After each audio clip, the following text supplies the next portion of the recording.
Apenas para nós podermos situar como seria uma espécie de cronologia dos fins dos tempos, eu me arrisco aqui hoje a fazer uma pequena cronologia. Evidentemente que falar do futuro, do que ainda não aconteceu, sempre é muito perigoso, não se deve ser dogmático. Eu leio muitos livros por aí, praticamente uma agenda fechada da segunda vinda de Jesus. No dia tal ele vem e faz isso, depois ele faz aquilo, aí ele vai para tal lugar, aí ele volta, aí ele sobe, aí ele desce. Tanta gente já fez a agenda de Jesus que eu acho que Jesus está só esperando que mandem para ele lá para ele tomar conhecimento. O que é que ele precisa fazer? Meus patrões aí, vocês que decidiram, né? O que eu tenho que fazer? Como é que é mesmo? No dia tal eu faço isso? Os homens precisam ser mais humildes diante daquilo que não se sabe e que o próprio Cristo disse, cautela, a respeito daquele dia e daquela hora, ninguém sabe. Nem os anjos, nem o Filho, somente o Pai. Ele reservou para a sua exclusiva autoridade saber essas coisas.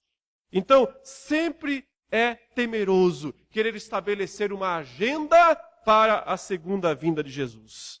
Tendo dito isso, o máximo que nós podemos fazer é tentar olhar aproximadamente estas coisas. Então, nesse sentido, a sequência mais provável do fim dos tempos seria a seguinte. A primeira coisa que precisa acontecer, precisa se cumprir, é a vitória do Evangelho em todo o mundo. Ele falou isso em Mateus 24. Será pregado o Evangelho em todas as nações, para testemunho. Então virá o fim.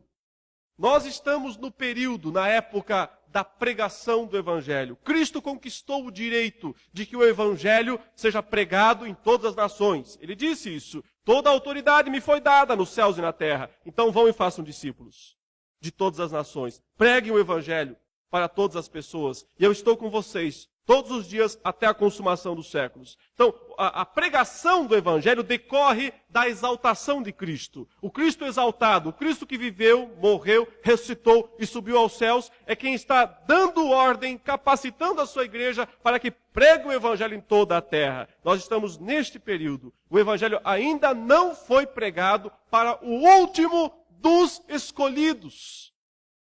Quando o último dos escolhidos, o último dos eleitos de Deus na terra, ouvir o Evangelho, então virá o fim. Mas enquanto o último dos escolhidos de Deus neste mundo não ouvir a pregação do Evangelho, não virá, não acontecerá o fim, a segunda vinda de Jesus.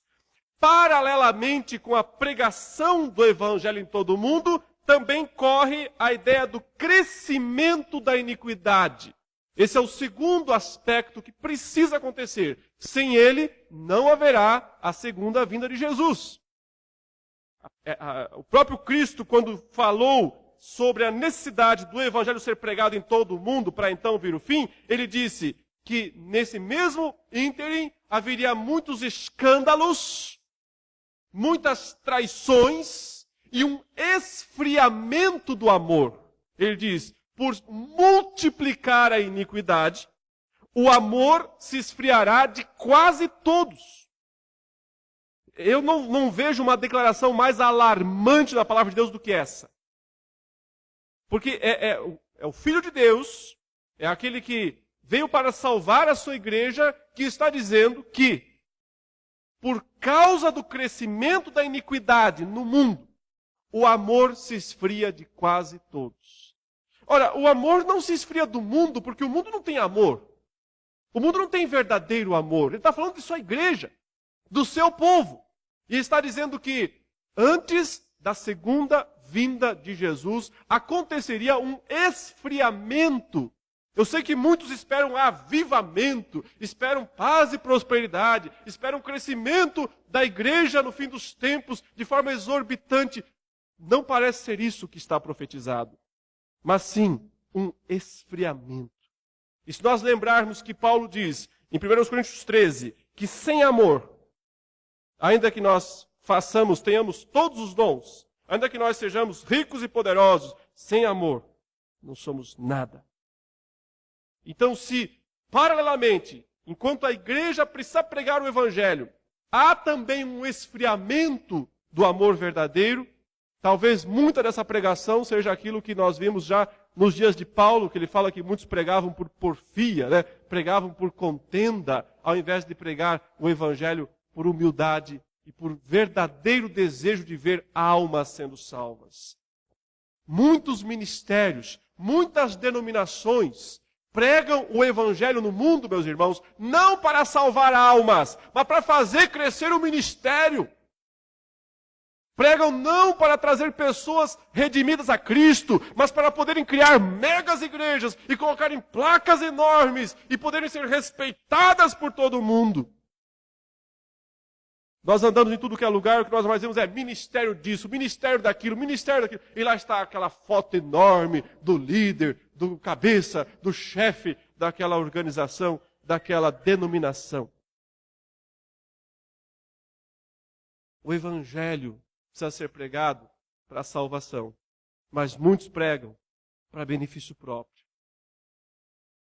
E daí, nos desespalharemos? Não. De um jeito ou de outro, cumpre a Escritura. De um jeito ou de outro, cumpre a palavra de Deus. Mas os despenseiros têm que ser fiéis e serão julgados por aquilo que fizeram, por aquilo que pregaram. O Senhor chama a sua igreja para a grande festa final de casamento. Isso acontece depois que o evangelho é pregado satisfatoriamente em todo o mundo e, ao mesmo tempo, existe esse absurdo crescimento da iniquidade.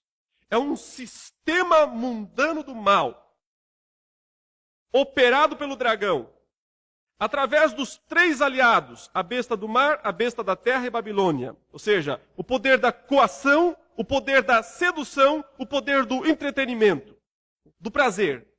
Essas três palavras definem bem. Coação, sedução, prazer. São as três armas do dragão para esfriar a igreja. Esfriar o amor verdadeiro do povo de Deus. O sistema se prepara para que chegue um cabeça, que é o anticristo.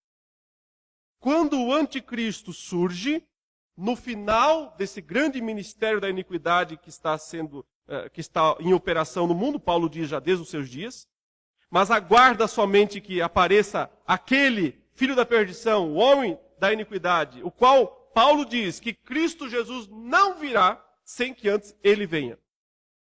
Portanto, o surgimento, o aparecimento deste anticristo é uma condição sine qua non, uma condição sem a qual Jesus não voltará.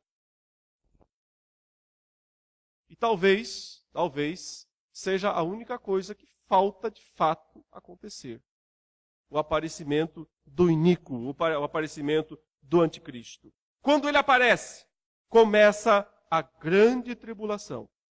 Como nunca houve, nem nunca jamais haverá.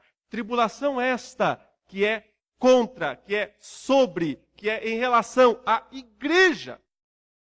Eu sei que muitos esperam que a igreja seja arrebatada antes da grande tribulação. Que sentido haveria numa grande tribulação se não fosse para a igreja? Quem que vai ser atribulado? Os ímpios? A tribulação é para o povo de Deus, é teste para os verdadeiros crentes. É aquilo que Pedro fala na sua primeira carta, é fogo para provar o ouro. Quando prova o fogo, o ouro fica mais puro.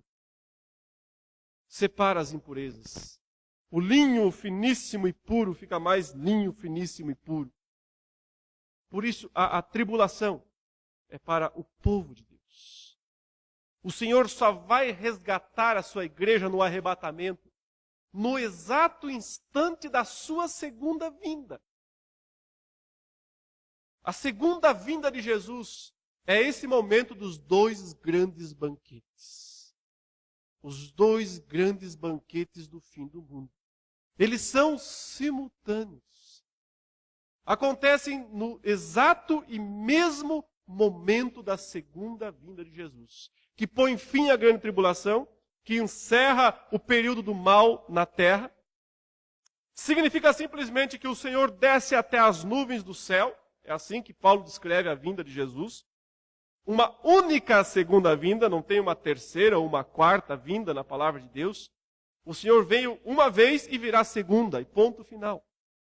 Alguns sistemas teológicos fazem Cristo fazer um verdadeiro vai e volta.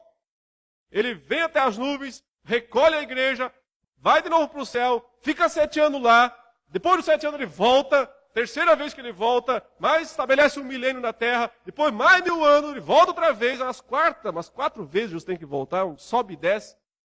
A palavra de Deus não descreve essas coisas, isso é imaginação humana. A Bíblia diz que na segunda vinda de Jesus, todo olho o verá. Não existe vinda secreta. Sabe aquela história de apertem os cintos que o piloto sumiu? De vez em quando eu vejo em alguns carros, este carro poderá ficar desgovernado em caso de arrebatamento. Nunca viu isso aí? É engraçado, né? Está escrito lá, um adesivo no para-brisa do carro, este carro poderá ficar desgovernado em caso de arrebatamento. Essa visão é de que Jesus vem, invisível até as nuvens, aí ele arrebata a igreja secretamente, e as pessoas só ficam sabendo porque o cara sumiu. Desapareceu, apertem os cintos, o outro sumiu. Não tem vinda secreta do Senhor Jesus. A vinda do Senhor Jesus é gloriosa.